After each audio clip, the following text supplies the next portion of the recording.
Natyra ka krijuar krijesa që thyen ligjet e fizikës, që mbijetojnë kushteve ku teknologjia jo dështon dhe që zotrojnë aftësi që shkenca ende nuk arrin t'i shpjegojë plotësisht. Këto nuk janë mite, nuk janë teori konspirative, janë fakte të dokumentuara, të studiuara nga biolog, fizikantë dhe institute shkencore në mbar botën. Në këtë video do të shohësh kafshë me aftësi të pabesueshme që po t'i kishte njeriu, do ta ndryshonin përgjithmonë mënyrën si funksionon bota. Goditje më të shpejtë se plumbat, trupa që rigjenerohen pa kufi, sisteme navigimi më të sakta se satelitët, mburoja natyrore kundër helmeve, rrezatimit dhe temperaturave ekstreme. Dhe pjesa më tronditëse është kjo, këto aftësi nuk janë aksidente, janë rezultati i evolucionit brutal. Çdo superfuqi ekziston sepse në një moment ishte çështje jete a vdekjeje, dhe natyra gjithmonë zgjedh fituesin. Ky është vetëm fillimi, sepse kafsha e parë që do të shohësh ka një armë që shkenca e quan të pamundur.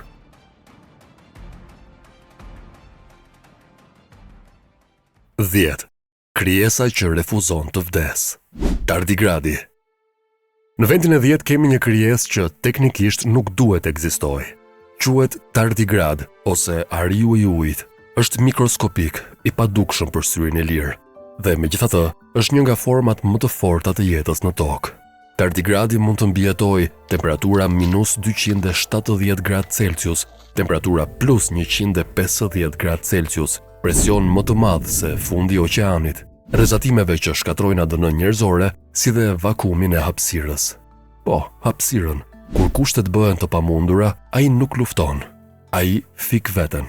Hyn në një gjendje të quajtur kriptobiozë. Metabolizmi ndalon pothuajse plotësisht, uji largohet nga qelizat, trupi bëhet si i ngrirë në kohë. Në këtë gjendje, tardigradi mund të qëndrojë vite, madje dekada, dhe pastaj të rikthehet në jetë sikur asgjë mos kishte ndodhur. Shkencëtarët kanë zbuluar se tardigradi ka proteina speciale që mbrojnë ADN nga shkatrimi. Sot, këto proteina po studiohen për udhëtime në hapësirë, ruajtje qelizash, mbrojtje nga rrezatimi. Nëse njerëzit do të kishin këtë aftësi, vdekja nuk do të ishte më absolute. Dhe kjo ishte vetëm numri 10, sepse kafsha tjetër nuk sfidon vetëm vdekjen, ajo sfidon fizikën.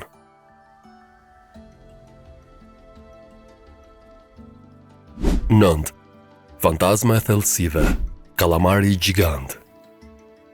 Për dekada me radhë, njerëzit mendonin se kjo krijesë ishte mit, histori marinarësh, legjenda deti, fantazi. Gabim. Kalamari gjigant ekziston dhe jeton aty ku drita nuk arrin kurrë, presioni shtyp çelikun, teknologjia moderne dështon. Thellësi mbi 1000 metra, një botë ku njeriu është i verbër, por jo kalamari. Sytë e tij janë gjigant, më të mëdhenj në të gjithë mbretërinë shtazore, jo për të parë bukur, por për të kapur hijen më të vogël në errësirë totale. Një balenë që lëviz larg, ai e sheh.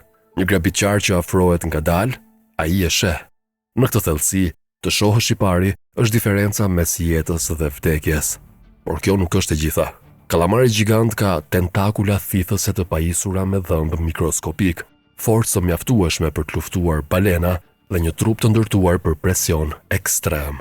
Balenat, grabitqarët më të mëdhenj të oqeanit, kanë plagë në trup nga kalamarët gjigant. Jo sepse i gjuajnë, por sepse rezistojnë. Kjo krijesë nuk ka nevojë për shpejtësi. Ajo sundon errësirën me durim dhe perceptim absolut. Dhe për një kohë shumë të gjatë, njerëzit as nuk e dinin që ekzistonte. Nëse kjo është numri 9, imagjino çfarë vjen më pas, sepse kafsha tjetër nuk sheh në errësirë. Ajo sheh me Z.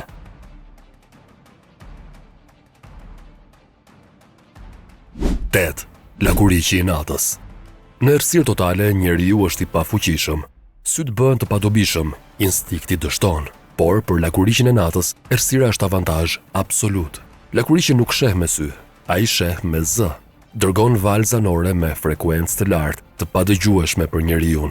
Këto valë përplasen me objektet përreth dhe kthehen mbrapsht. Truri i laguriqit i përkthen në një hartë tridimensionale të mjedisit. Jo vetëm forma, jo vetëm distanca. Ai dallon madhësinë e objektit, shpejtësinë e lëvizjes, strukturën e sipërfaqes, madje edhe nëse është gjallë apo jo. Në një shpellë të errët me qindra laguriq që fluturojnë njëkohësisht, ata nuk përplasen kurrë, as kaos, as aksidente. Çdo laguriq llogarit hapësirën në kohë reale, më shpejt se çdo sistem navigimi njerëzor. Radarët modern, sonarët ushtarak dhe teknologjia e skanimit 3D janë frymëzuar direkt nga kjo aftësi. Me fjalë të tjera, njerëzimi kopjoi lakuriqin. Nëse një njeri do të kishte këtë superfuqi, errësira nuk do të ekzistonte, pengesa do të ishin të dukshme dhe frika do të zhdukej. Por kjo është vetëm numri 8, sepse kafsha tjetër nuk lundron me zë, ajo lundron me planetin.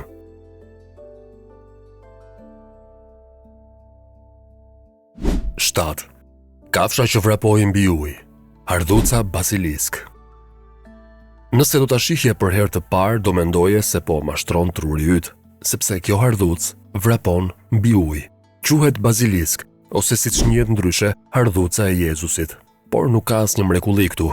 Ka vetëm frikë ekstreme plus evolucion perfekt. Kur bazilisku vepron, këmbët godasin ujin me shpejtësi shumë të lartë, krijojnë xhepa ajri nën sipërfaqe dhe gjenerojnë mbajtje të përkohshme. Për disa sekonda, uji sillet si tokë. Ardhuca nuk noton, nuk rrëshqet. Ajo vrapon realisht.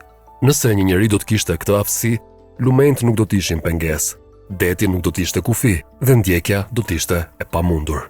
Shkencëtarët kanë studiuar lëvizjen e baziliskut për të zhvilluar robot amfib, mjete shpëtimi, teknologji ushtarake për terrene të pamundura. Pra jo vetëm që thyen ligjet e natyrës, ajo po frymëzon teknologjinë e së ardhmes. Dhe mbaje mend, ky ishte vetëm numri 7, sepse kafsha tjetër nuk vrapon mbi ujë. Ajo gjen rrugën në të gjithë planetin pa GPS.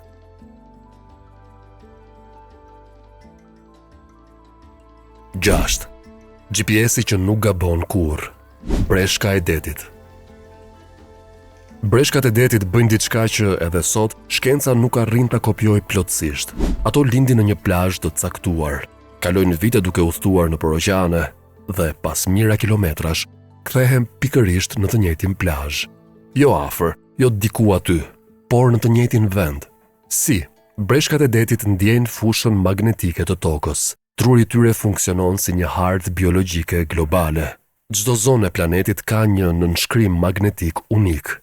Breshka e regjistron këtë nënshkrim që në lindje dhe e përdor si busull për gjithë jetën. Pa satelit, pa internet, pa gabime. Nëse një njeri do të kishte këtë aftësi, nuk do të humbiste kurrë, nuk do të kishte nevojë për GPS dhe planeti do të ishte një hartë e hapur. Shkencëtarët po studiojnë këtë mekanizëm për sisteme navigimi pa sinjal, teknologji për nëndetse, eksplorim hapësinor, sepse kur sinjalet bien, instinkti mbetet. Dhe breshkat e kanë pasur këtë instinkt shumë përpara se ne të shpiknim teknologjinë. Por tani po afrohemi te pjesa e rrezikshme, sepse kafsha tjetër nuk orienton veten. Ajo ka forcë që sfidon biologjinë.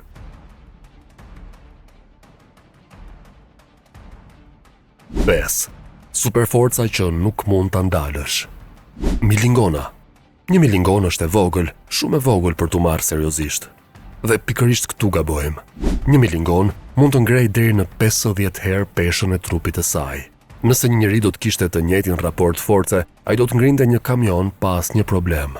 Por superfuqia e vërtetë e milingonës nuk është forca fizike, është sistemi. Milingonat nuk kanë lider qendror, nuk kanë komandant, nuk kanë ego. Dhe megjithatë, ndërtojnë ura nga trupat e tyre, krijojnë forca nëntoksore, organizojnë sulme dhe mbrojtje perfekte, sakrifikojnë veten për mbijetesën e kolonisë. Çdo milingon ndjek rregulla të thjeshta. Nga këto rregulla lind inteligjenca kolektive. Asnjë plan, asnjë urdhër, vetëm koordinim absolut. Ushtrit moderne, algoritmet e rrjeteve, madje dhe inteligjenca artificiale janë frymëzuar nga sjellja e milingonave, sepse milingonat tregojnë një të vërtetë të frikshme. Forca reale nuk është tek individi, është tek sistemi. Dhe kur sistemi funksionon, ai nuk ndalet. Por tani po afrohemi tek top 4, sepse kafsha tjetër nuk mbështetet tek forca apo numrat. Ajo përdor zërin si armë vdekjeprurse.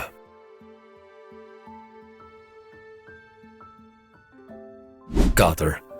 Armë zanore që thyen trurin. Gjingalla. Nëse ke dëgjuar ndonjëherë gjingallën nga afër, e di që zëri i saj është bezdisës, por ajo që shumica nuk e di është kjo. Gjingalla është një nga krijesat më të zhurmshme në planet, në raport me trupin e saj. Zëri i saj arrin deri në 120 decibel. Kjo është niveli një motori avioni, mjaftueshëm për të shkaktuar dhimbje fizike. Dhe ajo nuk ka mushkëri të mëdha, nuk ka pajisje, vetëm trupin e saj. Gjikalla prodhon këtë zë duke dridhur struktura të veçanta në trup, të quajtura timbale. Dridhjet amplifikohen nga forma e trupit, duke kthyer gjithë kafshën në një altoparlant biologjik. Por ky zë nuk është për spektakël. Ai shërben për çorientim të grabitqarve, mbrojtje territori, dominim akustik. Në natyrë, zëri i saj është armë. Nëse një njeri do të kishte këtë aftësi, turma do shpërndaheshin, armiku do të çorientohej dhe frika do përhapej pa kontakt fizik. Ushtrit moderne po eksperimentojnë me armë zanore jo vdekjeprurse. Gjinkallla e ka pasur këtë teknologji prej miliona vitesh. Dhe tani jemi shumë afër majës, sepse kafsha tjetër nuk përdor zë, ajo përdor helm që nuk e prek dot. Vazhdojmë, tani hym në territor ku armët kimike bëhen të padobishme.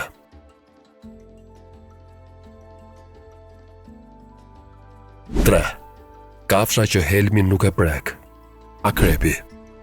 Për shumicën e qenieve të gjalla, helmi është fundi, një dozë e vogël dhe gjithçka mbaron.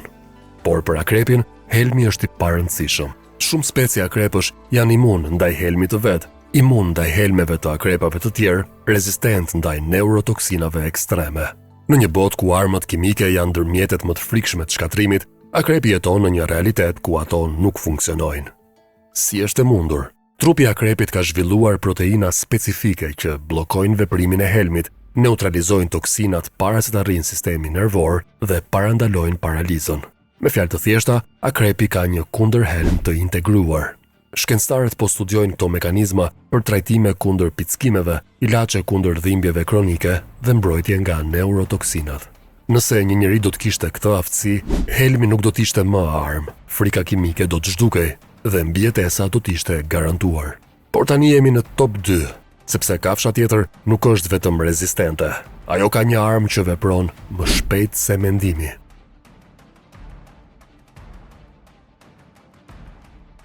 2. Goditja që ndodh më shpejt se mendimi. Karkaleci i detit, Mantis shrimp. Nëse do të matni armët më të rrezikshme në tokë, kjo krijesë e vogël do të ishte në krye. Karkaleci i detit ka një goditje kaq të shpejtë sa truri njerëzor nuk arrin ta përpunojë në kohë reale. Grushti i tij arrin shpejtësi mbi 80 km/h në ujë, për shpejtim më të madh se ai një armë zjarri. Por këtu bëhet e pabesueshme. Kur godet, ai nuk vret vetëm me kontakt fizik. Goditja krijon kavitacion, fluska ajri që formohen nga presioni ekstrem. Këto fluska shpërthejnë menjëherë dhe krijojnë valë goditëse plus dritë. Po, dritë. Për një fraksion sekonde, temperatura e shpërthimit arrin nivele të krahasueshme me sipërfaqen e diellit. Edhe nëse karkaleci e humbet goditjen, vala e shpërthimit vret pren.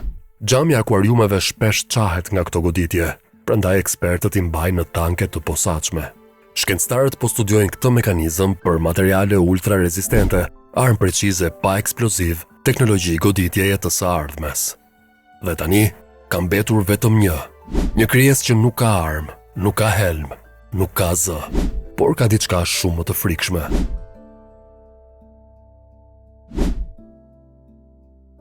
Një. Kafsha që sfidon vdekjen. Krimbi planaria. Në vendin e parë nuk kemi forcë, nuk kemi shpejtësi, nuk kemi armë, kemi diçka shumë më të frikshme, pa vdekësi funksionale. Planaria është një krimb i vogël, i padukshëm për shumicën e njerëzve, por biologjikisht është një anomali. Nëse e pret në 2 pjesë, bëhen 2 planaria. Nëse e pret në 10 pjesë, bëhen 10 organizma të plotë. Secila pjesë rindërton trurin, rindërton sistemin nervor, rindërton kujtesën bazë, rindërton funksionet jetësore. Dhe jo një herë, jo 2 herë, por pa kufi të njohur. Shkencëtarët kanë vëzhguar planaria që rigjenerohen qindra herë, pa treguar shenja plakjeje biologjike. Sekreti i saj janë qelizat staminale të pafundme, të quajtura neoblasts. Ato përbëjnë deri në 30% të trupit të saj. Me fjalë të thjeshta, trupi i saj është gjithmonë në riparim. Nëse një njeri do të kishte këtë aftësi, amputimi nuk do të ekzistonte. Sëmundjet degenerative do zhdukeshin, plakja do të ishte opsionale. Kjo është arsyeja pse planaria është një nga organizmat më të studiuar në botë, sepse ajo nuk jep shkencës përgjigje. Ajo jep probleme. Ne shpikëm superheronj sepse na pëlqen të besojmë se jemi kulmi i krijimit, por e vërteta është më e thjeshtë dhe më e frikshme. Natyra e ka bërë këtë shumë përpara nesh. Superforca, rigjenerimi, pavdekësia, armët zanore, navigimi absolut, mbijetesa në hapësirë. Të Të gjitha ekzistojnë, janë reale, janë testuar. Thjesht nuk janë njerëz.